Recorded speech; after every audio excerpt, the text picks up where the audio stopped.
In this video we're going to take a selection of 5 of the top armies and ask the question, do you think your list could beat these?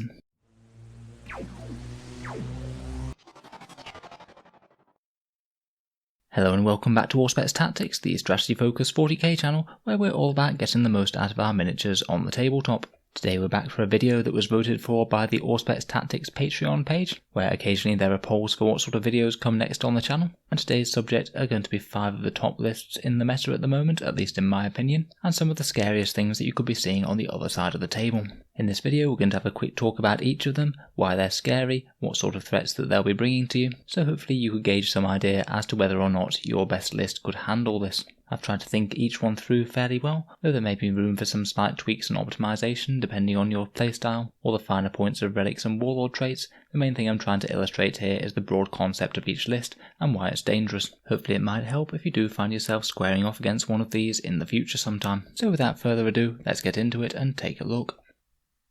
So your first challenge is this Iron Hands Infantry list. This is one that we have already talked about on the channel once, and it's a variation a bit similar to the LVO winning list, as it received a bit of a heavy nerf in the Space Marine FAQ. This list is basically an enormous scary blob of Iron Hands Infantry that's really hard to remove, and quite threatening and dangerous when up close. The core of the list are 45 intercessors, some of which have power fists and all are equipped with Stalker bolt rifles, and these receive buffs for a number of central characters, most importantly Iron Father Phyros and the Chief Apothecary with Father of the Future. These will give these already decently armoured intercessors a 5+ invul save and a 5+ feel no pain type save, and if you haven't played this little combo before, you'd be surprised at just how little your firepower will do against them. The invul blunts high AP attacks, the feel no pain save really blunts multi-damage attacks, and the power armor is already pretty decent at resisting small arms fire. There is very little in the entire game that kills these guys efficiently, and not even that many points per wound at only 8.5 points per wound on an intercessor. For their offensive damage output, they have a Chapter Master with a Power Fist,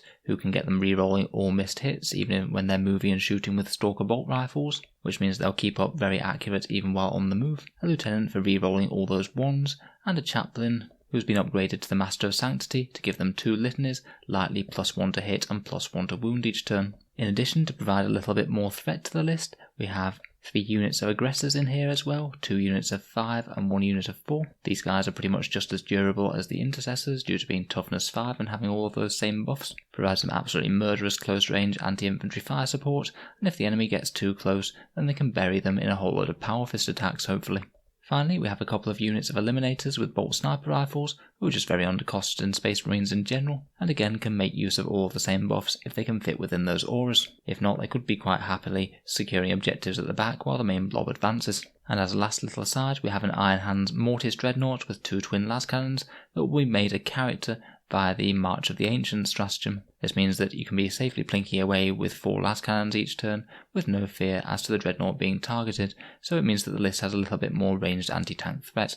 Overall, this list doesn't have the most damage output unless you're up close to it, in which case you get an absolute ton of strength for attacks in close combat and in shooting from the aggressors, but it's very good at surviving. It can happily just march to the centre of the board and secure objectives all game, and by the time you've dealt with it and start to break the castle down, you've probably lost on objectives already. You can even save the characters from being shot via the cogitated martyrdom stratagem, which can make it really problematic to remove linchpin characters like the Chapter Master or Chief Apothecary. It's certainly one of the strongest and scariest lists at the moment, and is very much an unyielding anvil of strength.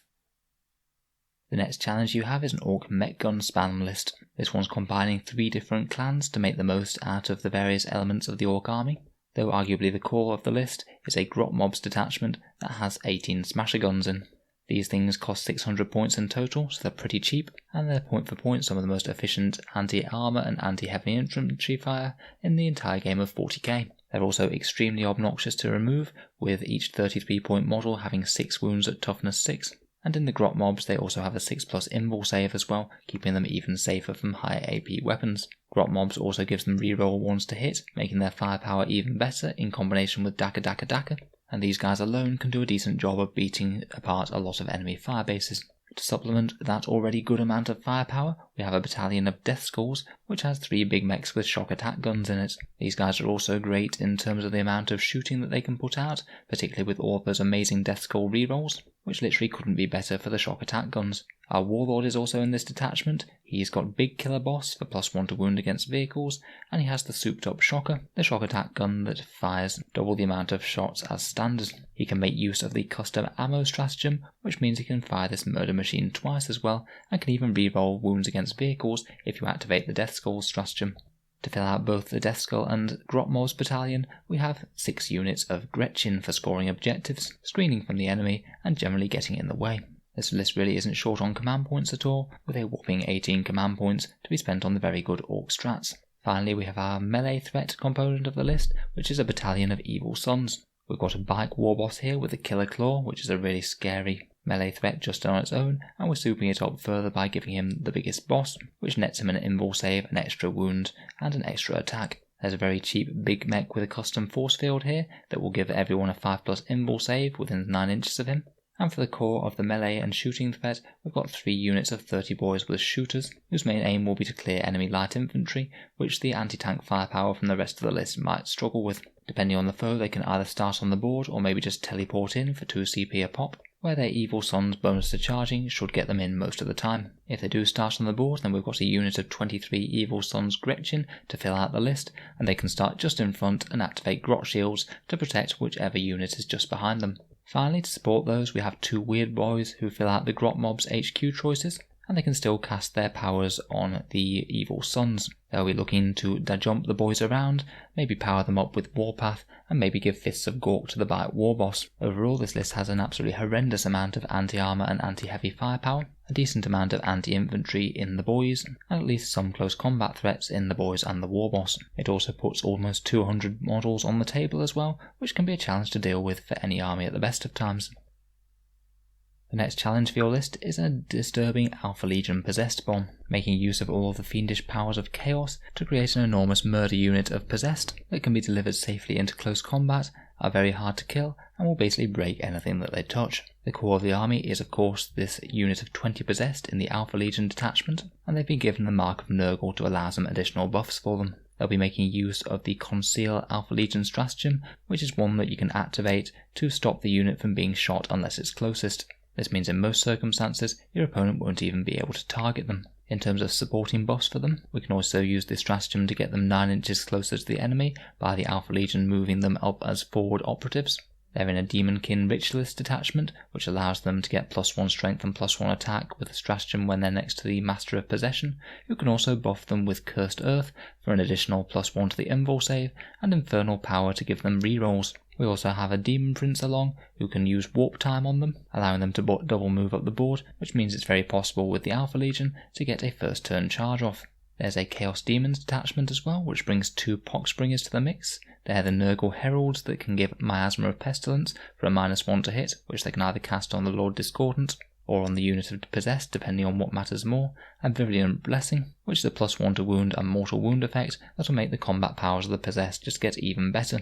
When they're in combat, we can also use things like Veterans of the Long War to give them an extra +1 to wound. The sum total is that just in general, these Possessed will be a nightmare to remove, and when they touch anything in close combat, they'll be incredibly killing. If we're not going first and we feel the need to screen the Possessed from a turn or 2 shooting, we can make use of our Warlord, the Lord Discordant with Mark of Nurgle, who's part of the Alpha Legion detachment and has the Clandestine Warlord trait, and he can be supported by the Dark Apostle with Benediction of Darkness to give him a -1 to hit, and the Poxbringer with Miasma of Pestilence, which would stack with Clandestine to make him -3 to hit. Basically, we could have this guy right at the front of our army, just in front of the Possessed Bomb. So basically, if you want to shoot the most threatening targets, you've either got to shoot at a -3 to hit Lord Discordant, and you've got to go through him before he can even start shooting at the Possessed. The Demon Prince and Lord Discordant can of course act as decent melee threats as well going forward, if the Possessed aren't needing their help anymore. We've got quite a lot of chaff infantry to secure objectives and gum the place up as well. In the 3 detachments, we've got 6 units of 10 cultists. Should be pretty good for holding backfield objectives and gumming up the midfield. And we've also got 3 units of 3 Nurglings in the Chaos Demons detachment. These can be placed in the midfield right from the start, meaning they can be another thing that can screen the Possessed Bomb. Again, they can gum up objectives, and they can threaten the enemy with tying them up by first turn charge. In general, that's the core of the list, and we could honestly complete it in a few different ways, depending on what sort of threats that you wanted to take. I've chosen to take a bunch of Chaos Dreadnoughts, a Hellforged Contemptor with a couple of C-beam cannons to loiter at the back, and provide a bit of decent ranged fire support, and a couple of Hellforged Derrideos with butcher cannons and havoc launchers, which are pretty efficient in terms of anti-infantry and just for general firepower. I believe that all of these also get the -1 to hit for being Alpha Legion. So on top of all of these threatening, scary and objective securing units, you've also got the options of the Alpha Legion stratagems, which I went over in a different video. They can make your vehicles auto-explode, they can do intercept sort of firepower maneuvers when your troops come down. Basically all of their stratagems are really useful, and you've got a lot of command points to play with in this list to really mess with the opponent and keep them guessing. Even if things start to fall apart a bit, then the characters can also muster quite a lot of smites between them, which could be useful in a pinch at dealing with a couple of enemy heavy hitters. The fourth list that you're squaring up against is a competitive Grey Knights list. It's definitely a strange time to be alive when I'm including competitive Grey Knights in some of the top 5 lists about. I honestly do think that they can get there now with their scary Paladin bomb build. This list comprises of 2 battalions with 2 enormous units of Paladins to buff, the 3 wound very scary Terminators where you can stack layers and layers of buffs on them, turn their Stormbolters into absolutely murderous shooting, and of course they're already very proficient in the fight phase. To support them they have an entire raft of characters. In this list we've included Grandmaster Voldus for Armoured Resilience, which is fantastic on the Paladins as it means that you must subtract 1 from the wound roll, making them massively more defensible against pretty much any firepower. Drago provides his innate 4 rerolls to hit for the squad, and he can also use gates to get them around, and Sanctuary to raise their invul saves. We've got a Brother Captain for extended range on their Rites of Banishment smite, and also has First to the Fray to reroll charges, and a Chaplain who has Invocation of Focus to give them extra AP either on their Psi Cannons and their Force weapons, and also Astral Aim to allow them to ignore cover and shoot at things out of line of sight. They can also buff themselves with Hammer Hand. We've got an Apothecary to restore models to the unit once they die. They can make use of Tide of the Warp for -1 to hit, or maybe just always in cover when they're out of cover. And we can even make them more defensive with stratagems, such as Transhuman Physiology, so you can't wound them on anything better than Force. And there's the excellent stratagem is Redoubtable Defense, which allows you to subtract 1 from all damage results coming in on the unit, which is just great on big multi-wound models such as these. Basically these guys can just achieve an enormous amount of buffs on each unit and will be a right nightmare to put down. In general they'll be wanting to start on the board and advance slowly towards the enemy, whittling them down with improved Stormbelter fire, and maybe using gates to get up in the opponent's face 1 turn after another. On turn 2, we'll get the support of all of the strike squads who will be in Deep Strike Reserve, who will jump down and throw a whole load of Stormbolter shots into the enemy, and also a bunch of Rites of Banishment, and maybe even Vortex of Doom if we get lucky. This army can also play in a couple of different ways, as we can change the tides of the warp via Voldus' warp shaping, meaning that we could switch to having everyone pumping out damage 2 smites, or go for the Tide of Convergence and using the Cybolt ammunition stratagem on the big unit of Terminators with Stormbolters to give them a batch of really murderous shooting. This list might be a little bit weaker on objective scoring, being quite so elite, but has an insane amount of very slow raw power with those Paladin units slowly chewing up the enemy 1 unit at a time, while taking very little damage in return. Now we come to your list's 5th and final challenge for the day, which is a Tau triple Riptide and drone spam list. This one's fairly tried and tested and very annoying to deal with, as you've basically got 3 Riptides that aren't going to die until you've managed to deal with their massive amount of ablative shield drone wounds, which hover about them soaking up any meaningful firepower. In this list we've gone for 2 Riptides with the standard heavy burst cannon, smart missile system, advanced targeting system for extra AP, and target lock for help shooting on the move. And one of the Riptides has taken the Amplified Ion Accelerator, one of the new prototype weapon systems from the Greater Good book. This thing is an absolute monstrosity, having 6 shots, and if you overcharge it, it has an average of 5 damage for every hit that it gets through. You can combine this with Cao Yun and the stratagem to allow 1 battlesuit to reroll wound rolls, and on average this thing would do something in the region of 13 wounds to an Imperial Knight in 1 round of shooting. It gets even worse if you don't have an invul save. As I mentioned, these guys will be clustering around Shadow Sun for 2 turns of Cao Yun, and then she can go her own way, going down to hunt down some enemy heavy hitters. There's also an Ethereal in this formation, give better leadership to the big squads of drones in the formation, and can give them a 6+ Feel No Pain type save for once the drones are down. As for the drones units, we've got 3 big ones of 8, and then 4 sets of 2 shield drones that are deployed with the strike squads that fill out the battalion, and provide just even more wounds for those Riptides. From there we have another battalion for command points, and we've made it a Farsight Enclave battalion, with 2 Cold Star Commanders with quad fusion blasters. These guys have gone for the far side enclaves because it means that if they can jump to within 6 inches of their foe with their great movement, they'll get to reroll hit and wound rolls of 1, and they also have a stratagem that allows them to reroll all failed wound rolls as well, so they can very much operate as assassins to jump in and blow up some tanks. We also have another 5 sets of Fire Warriors here, meaning that we've got 35 Fire Warriors in total for some decent anti-infantry fire support. Finally, for Marker Lights, which the tower loves so much, we've got a Vanguard detachment of Sakir, with 1 Fireblade and 3 Firesight Marksmen, all of whom can reroll their failed hit roll that hits on a 2+, so we should have 4 very reliable Marker Lights to throw out to the enemy, which can be further increased via use of a stratagem. Overall, this list can whittle you down with a few good turns of shooting, while generally being pretty immune to meaningful firepower that's thrown back in return, and then can start to move up once Carrion is done, and hopefully the enemy army is on its last legs. So that concludes the summary of 5 of the very scary lists in the meta at the moment. There are more that I could talk about. Other ones I was very tempted to include would be things like the Raven Guard Centurions, some Craftworld Eldar shenanigans, and perhaps Blood Angels as well, so we might well have another video in the making at some point in the future. Let me know your thoughts and opinions down in the comments below. Do you think that you could handle most of these? And if so, I'll be very impressed, and I'm sure you'll be stomping some tournaments back when they're up and running again. Thanks very much for listening to another Auspex Tactics video. If you've enjoyed it, then feel free to subscribe to the channel. We have regular 40k content coming out every single day. I'd also just like to mention the channel's Patreon page as well. The channel's Patreon is what allows me to focus on making these videos quite so much, and without the support I wouldn't be able to dedicate quite so much time to content creation.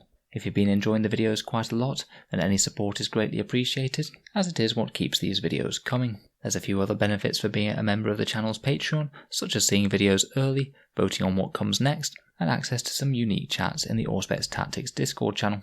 If any of that sounds interesting, or you'd just like to help keep videos coming, then the link is in the description below. In any case, a massive thank you for listening, and I'll hope to see you guys next time.